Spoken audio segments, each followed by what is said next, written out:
Top quality और consistent performance के लिए सिर्फ सिल्वर पंप नाम याद रखना। તો આ તરફ ગીર સોમનાથ જિલ્લાના 7 નબળા પુલ ભારે વાહન માટે બંધ કરવામાં આવ્યા છે।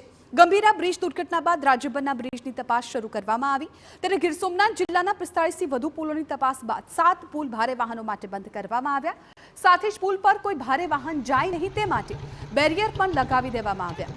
જ્યારે છાપરી ગામના દેવકા નદી પરના પુલનું એપ્રન ધોવાઈ જતા તાત્કાલિક સમારકામ શરૂ કરવામાં આવ્યું। લગભગ 7 જેટલા પુલ એવા છે જે અમને હાલમાં થોડાક એમાં નબળા હોય એવું જણાઈ આવ્યું છે। આવા તમામ પુલોને આપણે ભારે વાહનો માટે પ્રતિબંધ કરતું જાહેરનામું લગભગ આપણે શનિવારે અને રવિવારે પ્રસિદ્ધ દીધું છે।